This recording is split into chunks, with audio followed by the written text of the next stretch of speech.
O Partido Comunista Austríaco deixou isso aqui na minha porta e na porta de todos os meus vizinhos aqui do prédio. E eu temo um pouco que os inocentes corações dos jovens europeus estejam cedendo para esse discursinho mole e sedento. E esse vídeo aqui é uma reflexão minha, sendo um brasileiro que mora aqui na Europa, na Áustria, e, enfim, analiso e observo muito esse tipo de coisa e tenho minha opinião sobre isso. Pois bem, meu nome é Jorge Gonzaga, muito bem-vindos ao meu canal. Te convido a se inscrever no canal ou não se inscrever, fazer o que você quiser aí, comentar, sei lá, ou não comentar nada, só usufruir desse vídeo sem me dar nada em troca, seu safado. Mas eu moro na Áustria e muitos de vocês sabem disso, que me acompanham há mais tempo. Eu moro aqui há muitos anos já. Por uma coincidência, na minha rua, no final da rua aqui, a uns 300 metros de casa, fica a sede do Partido Comunista Austríaco, que é esse aqui, ó.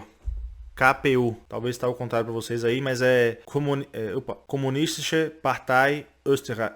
Tô me embolando tudo aqui. Kommunistische Partei Österreich, que é Partido Comunista da Áustria. E eles são um partido relativamente fraco aqui na Áustria, pelo que eu já conversei com os austríacos. Muitos austríacos, principalmente os mais velhos, não dão muita importância a eles, entendem que comunista é uma coisa mais do que no Brasil. Assim, no Brasil as pessoas dão mais ouvidos a isso e ainda caem nessa lábia, mas pessoas mais velhas caem nessa lábia, mas os mais velhos aqui não caem nessa lábia do discurso comunista. A maioria das pessoas entendem que é uma filosofia meio ridícula e tal, mas eu percebo cada vez mais jovens entrando nessa conversa. E quando eu falo jovens, não necessariamente são jovens de 20 e poucos anos, que é até de esperar, né? Se você tem 20 e poucos anos e não é comunista, você não tem coração, mas se você tem mais de 30 e não é comunista, você não tem cérebro. Mas eu vejo jovens assim da minha idade, 30 e poucos anos, que caem nesse papinho aqui. Eu conheço pessoas que, quando lê isso aqui, que eu já vou traduzir para vocês o que é, acham isso correto. E eu percebo que esse discurso comunista, que é maquiado de quem sabe, sabe, que por trás da cortina, por debaixo do tapete, é um discurso que leva à pobreza, ditadura, desenriquecimento, expropriação, relativização de propriedade privada, aumento de impostos, mas ele se maqueia de um discurso de boa vontade, altruísta, democrático, ajudar as pessoas, bens comuns, é aquele discurso mole. Então, ao longo da história, o comunismo, o socialismo, ele foi melhorando a sua marca e dando a entender que ele é a ideologia da benfeitoria, do altruísmo. Só que na verdade ele faz altruísmo com o chapéu dos outros. E isso, no fim das contas, gera expropriação de riqueza, impostos mais altos e empobrecimento geral da situação. Porque o comunista entende que, a pessoa de esquerda entende que na verdade os problemas complexos do mundo são resolvidos com papel e caneta. Basta você colocar uma lei que o problema estará resolvido. E eu até fiz um vídeo, né? Eu tô aqui meio filosofando, eu fiz um vídeo na época. Eu tava andando aqui na rua e eu tenho um negócio aqui que eu sempre que eu vejo adesivo comunista, do Partido Comunista ou manifestação comunista, de jovens comunistas, na rua eles colam muito adesivo em tudo que é lugar, poste, lixeira, grade de passagem, tal, passarela. Quando eu vejo eu vou arrancando tudo.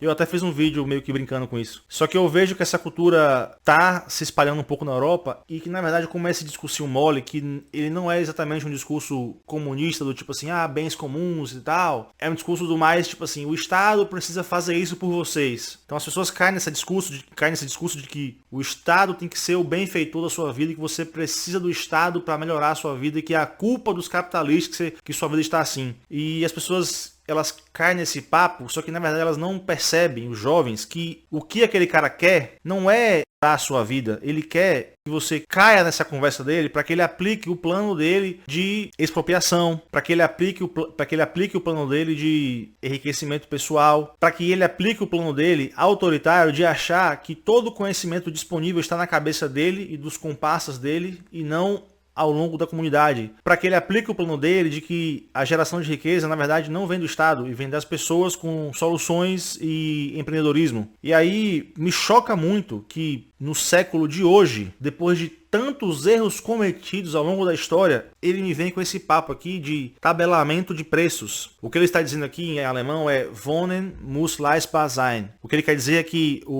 a moradia deve ser mais acessível, é affordable. Então ele quer. E aí, ele, no fundo aqui, ele fala algumas propostas e tal. Eu nem sei de que diabo é essa eleição aqui, que eu não volto aqui, não sou austríaco, eu só moro aqui. Mas aqui ele fala Gesetzliche Obergrenze bei Mieten. Keine Befristung von Mietverträgen und Bau von leistbaren Wohnungen durch die Offenheit. Bom, os dois primeiros é basicamente um tabelamento de preços. O que ele está dizendo no primeiro é que você é para colocar limite de preço nos aluguéis, e no segundo é que você não pode ter prazo para aluguel. Então, aqui na Áustria, quando eu alugo um apartamento, eu moro de aluguel, é comum você ter um contrato de 3 anos, 4 anos, 5 anos. Só que você tem que, no mínimo, morar 1 ano no apartamento para ter o direito de cancelar o contrato. Você não pode cancelar um contrato de apartamento se você morar menos que 1 ano. E você tem que avisar que você quer cancelar o contrato pelo menos 3 meses antes. Então, na verdade, você tem que morar num apartamento, na prática, pelo menos 1 ano e 3 meses. Você tem que morar 1 ano para poder dizer que você quer cancelar o contrato. E você fala isso 3 meses antes de fato cancelar o contrato. Eles querem acabar com isso e principalmente eles falam sobre colocar limite de preços no aluguel. Mas olha que loucura. Eu vou entrar nessa parte de tabelamento de preços e mostrar porque que isso dá errado, economicamente falando. E eu já fiz vídeo sobre tabelamento de preços aqui e a lógica é a mesma. Mas primeiro é o seguinte, esse partido aqui, essa galera aqui, é a mesma galera que na pandemia dizia que tinha que emitir moeda e dar para as pessoas e dar benefício, aquilo outro e tal, e que o governo tem que prover para todo mundo. Essa emissão de moeda recorde que aconteceu na época da pandemia é justamente o que gerou a inflação que nós temos hoje. Se você recusa o fato de que a emissão monetária é o que gera a desvalorização da moeda e a perda do poder de compra da moeda, você está abrindo mão, você está basicamente ignorando todo o ganho tecnológico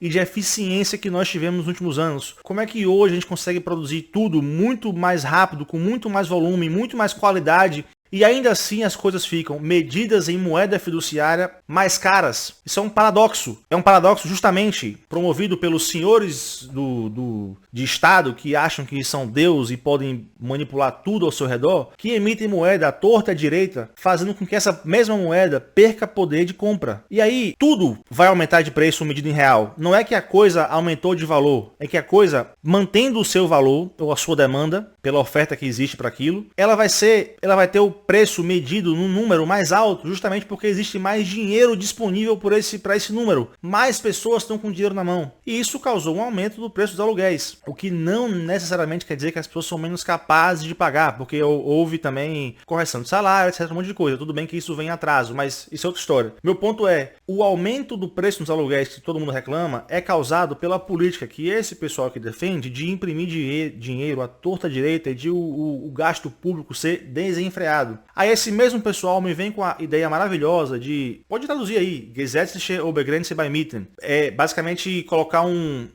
teto limite por lei para preço de aluguel. O que é que acontece quando você faz tabelamento de preço colocando um teto nisso? E tem vários exemplos na história sobre isso. Você vai gerar uma escassez daquele bem. Então é melhor você ter um bem que custa mais caro e o mercado regula para isso, ou é melhor você ter um bem que não existe, não ter esse bem? Vou dar vários exemplos aqui. Na época da superinflação no Brasil, na época Sarney, tinha lá os marcadores de preço. E como havia os marcadores de preço que não deixavam produtos subirem de certo preço, ou seja, ele está combatendo a inflação não na sua causa, que é a emissão monetária, ele está combatendo no preço da prateleira. Só que aquele produto final, para estar na prateleira, ele custa alguma coisa. E com a inflação ele vai custar caro. Obrigatoriamente o dono daquele estabelecimento, ou ele vende mais caro, ou se ele vender pelo preço tabelado, ele vai ter prejuízo. Então ele opta por falar assim, olha, eu não vou vender. E aí diversos produtos no Brasil não tinham as prateleiras e eram vendidos no mercado paralelo, o dito mercado negro. Então as pessoas compravam os produtos de maneira, entre aspas, criminosa, o que não era criminoso. As pessoas estavam simplesmente tentando sobreviver. E o princípio é muito simples. Quando um produto ele aumenta de preço desenfreadamente, isso gera para o mercado um incentivo, tanto da ponta compradora quanto da ponta produtora. A ponta compradora vai evitar comprar em demasia daquele produto, daquele serviço, porque entende, olha, está muito caro, então só vou comprar o que realmente eu preciso. E a ponta produtora vai pensar, olha só, esse produto está sendo vendido muito mais caro, então eu vou fazer de tudo que eu posso para produzir esse produto, porque aqui existe uma margem de lucro alta. Então, inevitavelmente, em algum momento, essa oferta e demanda vai se porque a demanda vai diminuir e a oferta vai aumentar até que o preço volte a padrões normais. O mercado livre, ele se regula e ele faz o preço voltar a padrões normais. Me diga os seus incentivos e motivações que eu direi os seus resultados. Quando você coloca um limite de preço, você faz com que da ponta produtora não exista incentivo para o cara alugar ou para o cara produzir mais. Na Argentina, até pouquíssimo tempo atrás, antes do presidente novo entrar, Milei, existia isso de limite de aluguel. E aí muita gente batia palma, olha que maravilha, limite de aluguel. Na Alemanha existiu isso, em Berlim, de limite de aluguel, e depois voltaram atrás. E a Argentina também não tem mais isso. Muitas pessoas na Argentina, isso é público, diziam, olha só, eu não alugo meu apartamento porque pra mim é mais barato deixar ele parado sem alugar do que alugar ele pra alguém. Olha que loucura. Como tinha limite de preço, o cara perdia dinheiro se ele alugasse, porque a manutenção, a energia e tal que ele tinha que pagar era menos dinheiro do que ele teria que pagar, imposto e tal, era menos dinheiro do que ele teria que pagar se ele alugasse pra alguém. Então pra ele era mais vantagem deixar apartamento parado. Mas olha que doideira, olha a ineficiência e a ordem estatal de achar que você pode mudar o mundo com papel e caneta, com leis, faz. Você quer que as pessoas tenham mais acesso ao apartamento pagando mais barato. E na prática o que você fez foi, você diminuiu a oferta de apartamentos disponíveis no mercado. No longo prazo, você vai diminuir a qualidade de apartamentos das pessoas. Você vai diminuir o acesso que essas pessoas têm a apartamento simplesmente porque você quis, como num passe de mágica, falar, olha, o limite de preço é esse. Talvez isso dê certo no primeiro mês, no primeiro ano, mas no longo prazo não vai dar certo. Por que alguém construiria mais apartamentos se ela sabe que ela não pode alugar pelo preço justo de mercado porque você vai limitar o preço dela? Então não faz sentido isso. Só que aparentemente, esse pessoal aqui que toma a cabeça dos jovens corações inocentes, ou faz isso aqui, não sei se é por burrice, ou se é por ignorância, ou se é por, cara, mau caratismo, porque isso aqui é tão óbvio, já foi milhões de vezes provado na história da humanidade que tabelamento de preços vai gerar escassez pelos fatores que eu expliquei aqui agora. Mas infelizmente muitos jovens que acham que o capitalismo é ruim, que na verdade postam isso a partir do Twitter, do Instagram, das redes sociais e desfrutam da época mais rica da história da humanidade, ainda assim tem a cara de pau de falar que o capitalismo é algo ruim e ficam se rendendo a esse discursinho mole de que aluguel tem que ser algo tabelado. E, bom, isso aqui foi um vídeo meio filosófico, meio de devaneio, sobre minha opinião sobre isso, e não sei, eu percebo que essa cultura woke socialista, que aquela frase faz cada vez mais sentido, que homens fortes fazem tempos bons fazem homens fracos fazem tempos difíceis, e eu acho que nós estamos em tempos bons, gerando homens fracos, e que esses homens fracos vão gerar tempos difíceis no futuro, se esse tipo de discurso aqui, esse tipo de ideia, prevalecer. E eu percebo isso em países do Ocidente, tipo Europa e América do Norte, principalmente, muito no Brasil também, que se rendem a esse tipo de discurso.